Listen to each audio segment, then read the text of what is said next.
dich? Na, ich freue mich besonders, ja. In dieser wunderschönen Schönen Garderobe. Es ist ja fast ein bisschen für mich wie eine Jugenderinnerung, die jetzt vor mir sitzt, wenn ich das mal so sagen darf. Ist das jetzt ein Kompliment für mich? Oder? Ja, sollte Okay. ein Kompliment sein. Sie sind jetzt seit langem wieder mal in Wien. Ja. Welche Erinnerungen haben Sie denn generell an Wien? Wien ist für mich eine ganz tolle Stadt. Wien hat Charme. Wien, und das sage ich jetzt nicht einfach so, weil ich heute hier bin, sondern Wien ist tatsächlich immer eine Reise wert. Und ich muss dazu sagen, viele Mitschüler von meinem Sohn studieren hier. Mein Sohn war auf dem Internat und er fliegt auch immer regelmäßig nach Wien. Und die sind zum Teil heute auch im Konzert. Guten Abend, Wien! Wie schön, dass ihr da seid. Hallo. Hallo.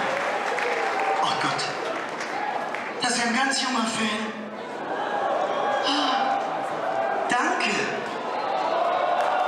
Wie alt bist du? 6. Wie schön, dass du da bist. Man kann nicht früh genug anfangen mit der neuen Generation. You're my heart, you're my soul. I keep it shining everywhere I go.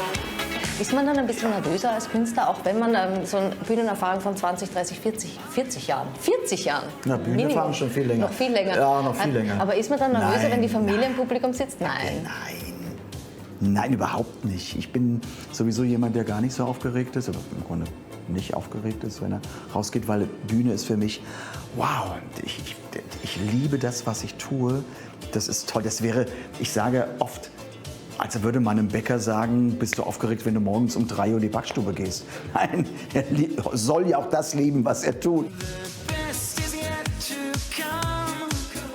I know we can't go wrong. Our dreams will carry on. The future's still so young.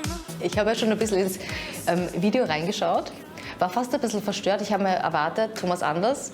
Und dann sah ich Thomas Anders mit 22 ungefähr, oder? Ja, Ja, das kommt hin, ja. mit Fokuhila und so weiter. Ja. Das war schon, das heißt, es ist ein bisschen auch KI generiert, oder? Ja, ich erkenne mich manchmal selbst nicht wieder, aber ich muss mir eingestehen, ich war es. Aber ein hübscher Mann. Ja. Immer noch. Ja. Ja. Aber schauen Sie mal, wenn Sie halt eben, es gibt ja andere Künstler, die auch KI haben. Und wenn Sie das halt eben im Fernsehen sehen, denken Sie, wow, da ist ja einiges machbar. Aber überlegen Sie mal, Sie sehen sich jetzt vor 30 Jahren und umarmen sich von vor 30 Jahren. Sie mit sich selbst. Das ist eine ganz andere Dimension. Macht es uns Angst, die künstliche Intelligenz, oder macht es Ihnen Angst?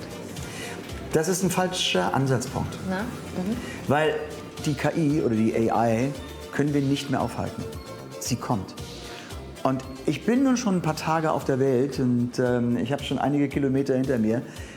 Dinge, die ich nicht verhindern kann, muss ich lernen, damit umzugehen und das Beste für mich rauszuholen. Ich kann sie nicht bekämpfen, weil es ist ein Kampf, den ich verliere. I stay by your side, you and me.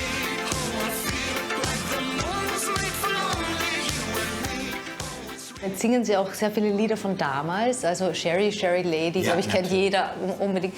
Es gibt ja auch Künstler, die sagen, meine Güte, das habe ich jetzt, glaube ich, schon mal 5 Millionen, 1000 Mal runtergesungen. Fühle ich es noch, wenn ich singe? Jedes Mal der Kick, das ist nicht, dass ich den Song singe, sondern das Publikum zu sehen, wie die darauf abfeiern. Das ist geil. Das ist schön, oder? Vor allem, die kennen manchmal den Text wahrscheinlich noch besser als man selber. Na logisch. Ich vergesse ja manchmal den Text oder sowas, wenn ich in Gedanken bin. Und wenn ich merke, oh, wie hieß der nächste Satz? Der beste Trick immer für einen Musiker, für einen Sänger, Mikro in die Leute halten, die wissen immer, wo es ist.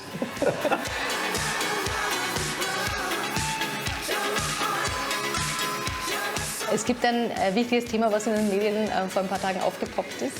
Sie sind jetzt offiziell Thomas Anders und nicht Bernd Pass, ja. im Pass. Warum anders? Warum haben Sie damals gesagt, Sie wollen anders heißen? Oder für die Gruppe damals? Naja, damals vor 47 Jahren oder so meinte mein Produzent, ich muss mir einen Künstlernamen zulegen. Mit Weidung kommt man nicht weiter. Mit Weidung, ja, der ist so kompliziert und damals wurden ja auch wissen einige noch, damals wurden ja Songs im Radio immer noch angesagt mit dem Künstlernamen. Das war jetzt Peter Alexander mit Die kleine Kneipe. Das gibt's ja heute alles gar nicht mehr. Heute läuft das ja im Grunde so durch. Und er sagte, das geht nicht mit, der ist nicht sexy genug. Und der damalige Chef meiner Plattenfirma, der hieß mit Nachnamen anders. Und er, mein Produzent damals, hat sich erhofft, wenn man mich mit Nachnamen anders nennt, dass er mehr Budget raushandelt. Das ist die Geschichte dahinter. Hat's geklappt? Ich weiß es nicht. Bei mir ist es nicht gelandet. Wo wir in Wien jetzt sind, eher Sachertorte oder ein gutes Glas Wein nach dem Konzert? Eine Sachertorte mit einem guten Glas Wein, würde ich sagen. Of the world.